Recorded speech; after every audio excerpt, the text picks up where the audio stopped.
Alright, we have all of the parts, all of the armors, and all of the weapons. So now we're going into Gates Lab, finally.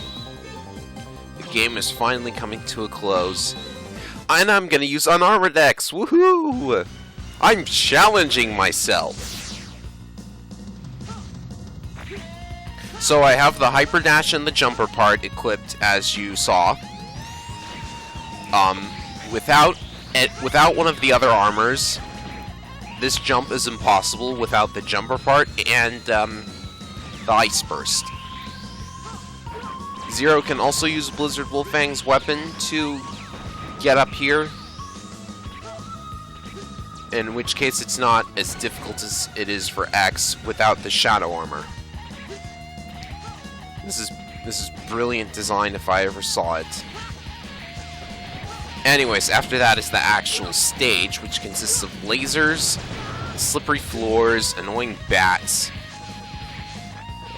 Not much that I haven't seen before. After that is an upward climb with... I have no idea what those enemies are. They're like slinky versions of the enemies from Mega Man 1. And I'm going to destroy every last one of them because I can. No, I don't have anything to say about this stretch. It's just recycled enemies from X5. Who, in turn, I believe were recycled from X4, so it all comes together.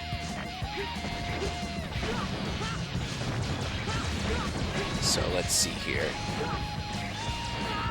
I eventually decide to just, use the invincibility frames to get past them. This is the hardest room in the game. There's lava. You jump. Room over. And X is going to hold that pose for some reason. How does he do that? I don't know. He's a robot. Robots don't need explanations. So anyways, this next room is also not difficult at all. You just have to not attempt climbing down the ladder until the lava is safely beneath you, and then you advance to the next area. The next lava-filled room is an auto-scroller. That's beautiful. Auto-scrollers make everything more difficult.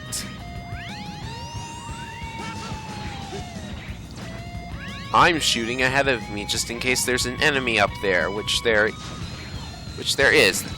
And of course, if I fire my shot off screen, it does not exist. But we entered through this door, and we're coming up to the boss. Gosh. The boss is really the only real danger of Gate Stage 1. It's called the Nightmare Mother. And there is no other enemy in the game more deserving of that name, let me tell you. First of all, if you don't have the Hyper Dash and the Jumper, avoiding it while it's circling around the room like this is going to be very difficult. And even if you do have the parts, I still find it hard to avoid them. But eventually they stop moving, and they initiate one of their other attacks. This is also when they're vulnerable. Their attacks include, which you just saw, which is setting the floor on fire, which makes its other attack even more painful to dodge. That is, blue orbs that are aimed at you and fire shockwaves across the wall and floor. Yeah. Avoiding it is not fun. There's just so much about this boss that is not fun. And I had to do it with Unarmored X because I said I would. But no, seriously, in all honesty, it wasn't that difficult. I imagine Extreme Mode is even worse. Here's another one of its attacks, is shooting those fireballs. You will only see that if both cubes decide to stop on the floor.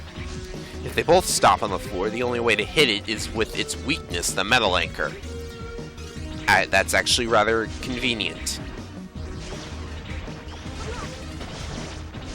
But the other thing that's annoying is that when it eventually stops circling around the room to initiate its other attack, you don't know which direction it's going in. If there's one in the top right and one in the bottom left, and you're like in the bottom right, you don't know if the cube above you is going to come down. You don't know if the cube to your left is going to move right. So that's what's annoying about it. Now, I said I'd do this with Unarmored X.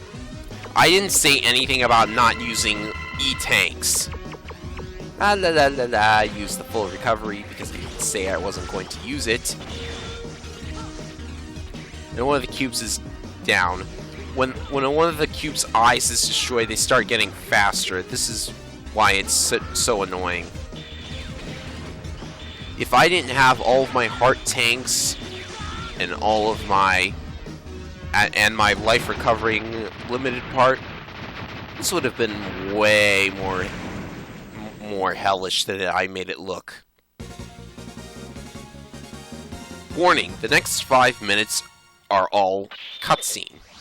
So I hope you like cutscenes where nobody is talking, because the X Collection version has no voice acting.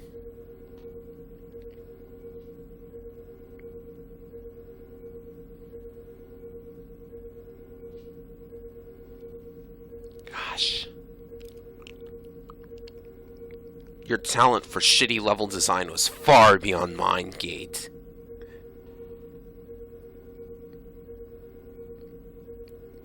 Wouldn't it be hilarious if this was some commentary on how corporations work? You know what? It probably is. I came up with that just now.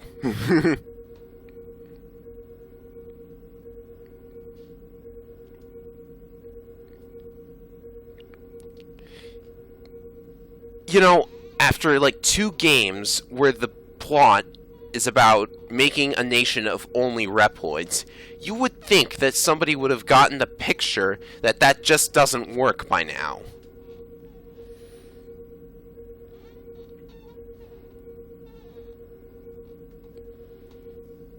Foo. He said foo.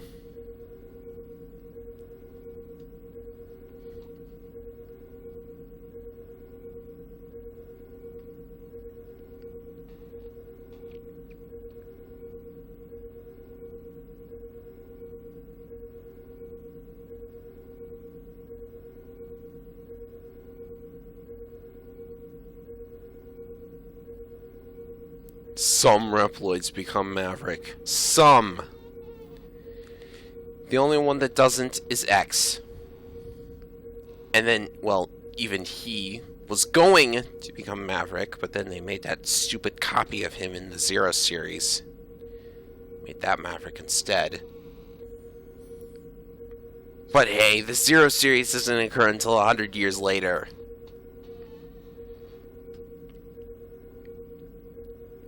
Oh, this part is just awesome.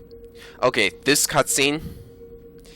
A similar scene occurs if Zero beats the Nightmare Mother, with Gate shaking that little piece of junk in his hand and saying, "It's a quote-unquote piece of Zero."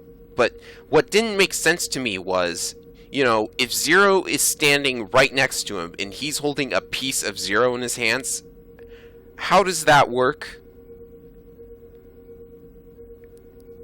Maybe it's not a vital organ, I guess? Whatever. I'm wondering about the plot of freaking Mega Man X game, which had already had that stupid scene where Zero hid himself in order to repair himself. So, I really shouldn't be talking about this. Let's move on to Gate Stage 2 as soon as X is done talking. And Gate Stage 2, let's see, playing through it again, it wasn't that bad, but the stage after it, yeah.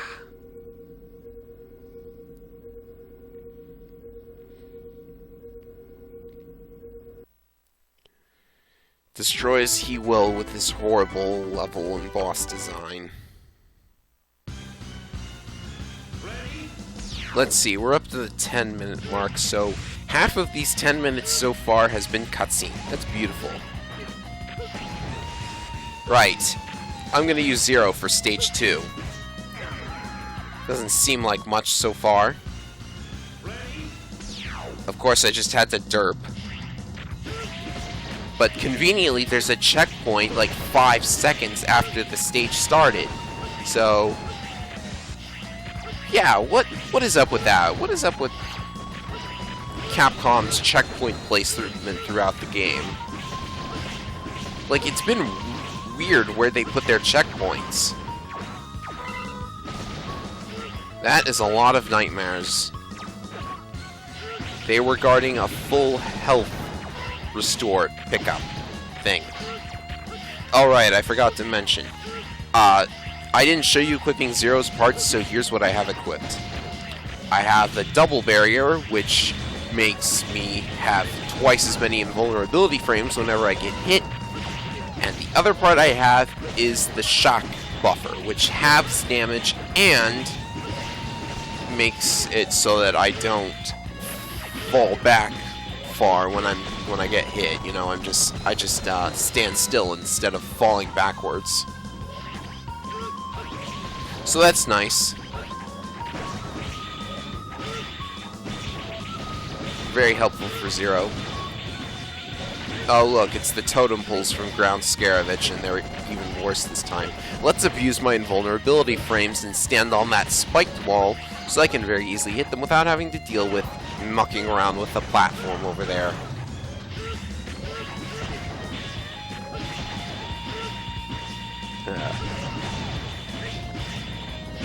This looks pleasant, don't you think? I mean, do I even really need to say anything? It doesn't really look that pleasant just from watching it either.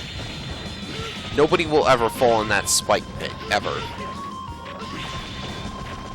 Now, I show off the entirety of the stage, but you can actually take a shortcut by double jumping up to that moving platform you see above me. Helpful for the speedrunners, I guess. Lord knows speedrunners exist to get through the horribleness of the game as quickly as possible. And then they reset every time they make a mistake. Yeah. Anyways, I've always thought this was a dick move right here. Like, there's spikes everywhere, there's those platforms. I got through it pretty okay, but, like, imagine Unarmored X here. I can't use Unarmored X because that would be just silly. After what I had to go through in Stage 1. Oh goody, it's him again. Now he says die original one. I have no real idea what that means.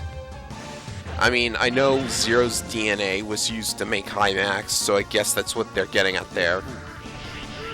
Speaking of Hymax, he now can create 2 force fields on either side of him. This is very, very annoying for X to fight because he has to blow through the shield and then hit him with a charge shot all in one swift go. And then hit him with a special weapon, of course. Zero has it easy because, as you can see, it's easier to hit him with the burning flame sword thing than it is to hit him with a ground slash, which I had to deal with the first time I fought him.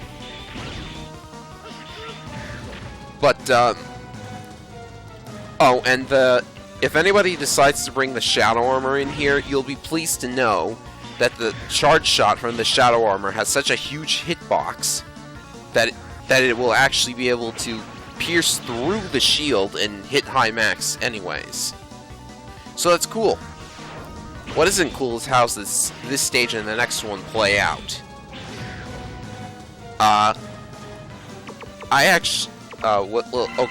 What happens is, after you beat Hymax, you go directly into the next stage without a chance to change characters, equipment, or armor. That's going to bite me in the butt. pretty badly. Because I wanted to show both X and Zero's version of Stage 3. Yes, they both have their own versions of Stage 3 for each character. That required me to fight this guy twice, because getting a game over in Stage 3 means you go all the way back to the start of Stage 2. It's not fun. Like, what other Mega Man game makes it so you don't get a break between bosses in stage? You know what I mean. Are we done fighting Hymax yet? No? Oh my god.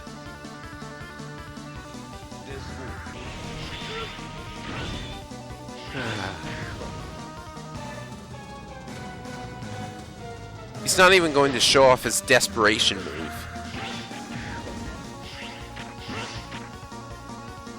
Oh well, I guess you don't really need to see it. Hurry up. Good. It's done.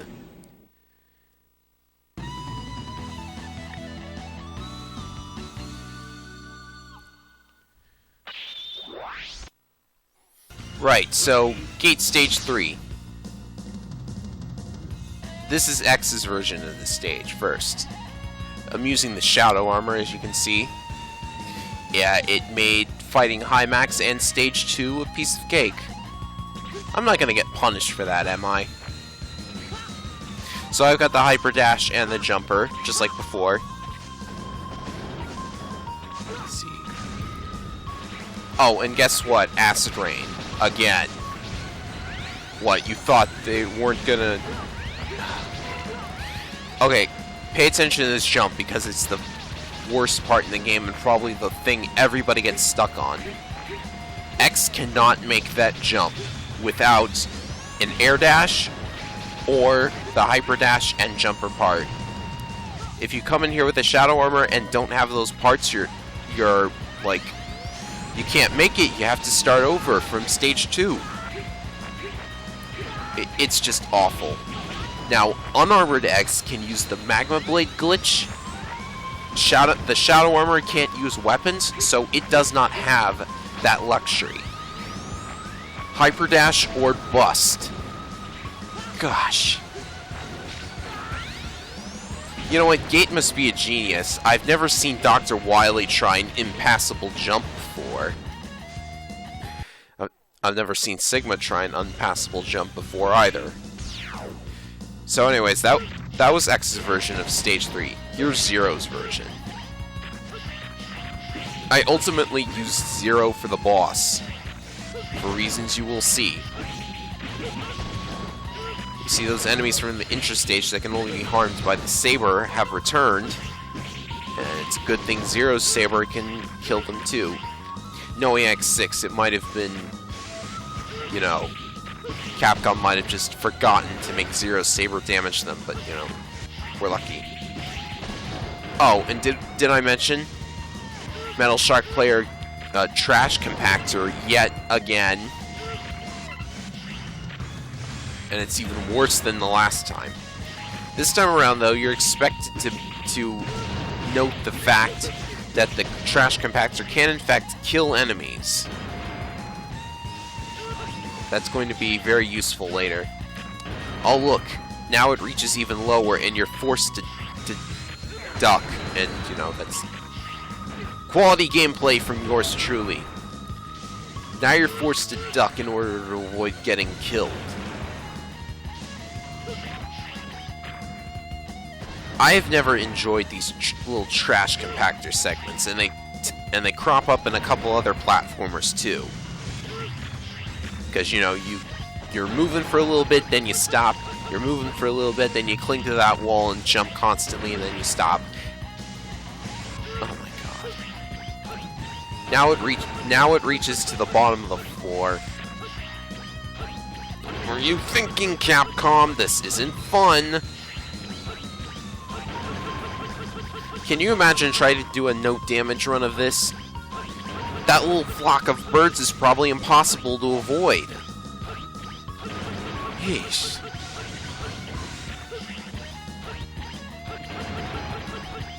I almost don't think I need to say anything about this. This is... If this gets boring at any point, feel free to skip ahead. I won't be too mad at you. You're probably going to want to skip ahead when we get to the boss. Because the boss took forever. How much time is left in this video? I think 10 minutes or so? Oh my god.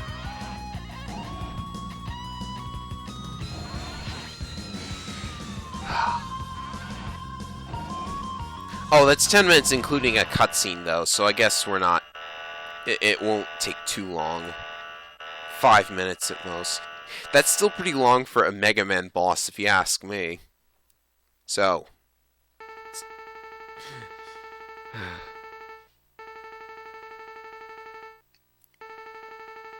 all of his Reploids. Apparently the trash compactor was a Reploid, although it didn't get destroyed, so...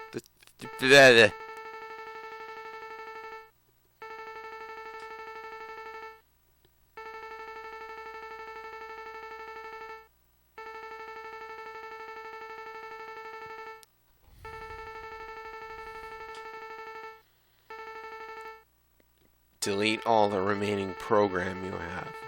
Grammar 0. Jeez. The original one!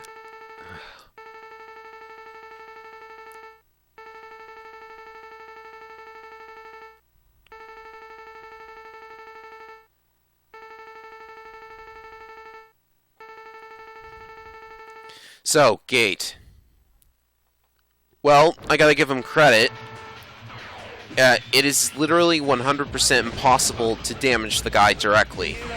Instead, he sends out these little orbs that you need to destroy. Those orbs then split into 6 smaller orbs, and when they hit Gate, they damage him. Yeah, brilliant. This is truly the best way to fight a boss, especially since if Gate winds up above the orb when it's destroyed, he won't get hit because the orbs don't only hit off to the side. Each of the orbs has an additional effect, which I will attempt to remember. As you see, blue pulls you towards it, which makes clinging to the wall annoying. Black, believe it or not, well, black. They're purple. Black, believe it or not, spawns nightmares. Because we don't have enough nightmares in this game. Let's see, red slows you down, kind of causing a slowed time effect. Green, if I'm remembering right, maybe it'll demonstrate itself in the video. I think it's yellow that shoots at you, and green just tails you around. But you know, maybe we'll see. Come on, dude, shoot. Okay, that red thing can't be used to hurt him, and it destroys any platform that it hits, but they respawn eventually. Gotta use the E-Tank. By the way, did anyone notice during this High-Max fight that I used an E-Tank, and then proceeded to not get hit for the rest of the fight? Just like in the classic Mega Man games. Ah, nostalgia. And I had nothing to say for the rest of the fight, so, yeah.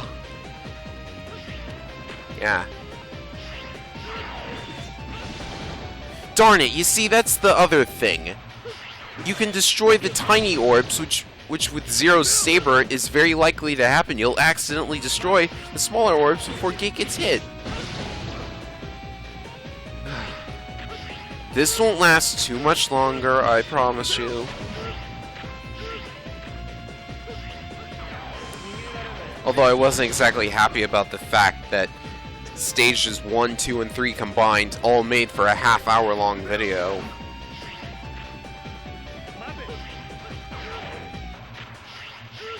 There's the purple orb spawning a nightmare.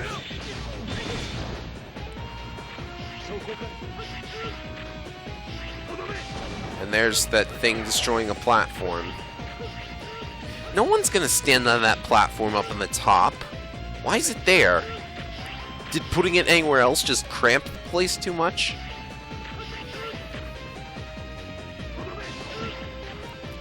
Oh goody, now he's wasting my time.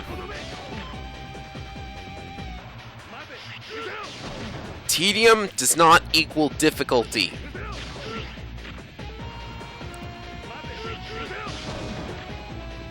Gosh, I gotta say something.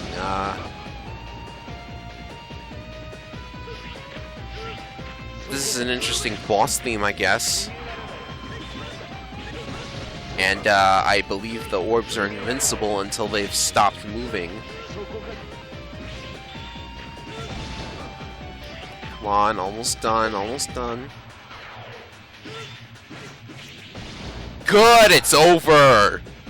The game is all over. I'm done with X6 forever.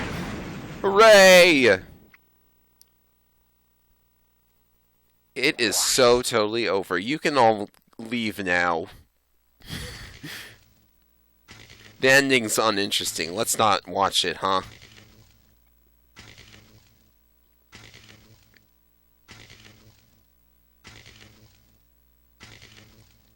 Oh, there was a fault in the program, alright. No, this is the end.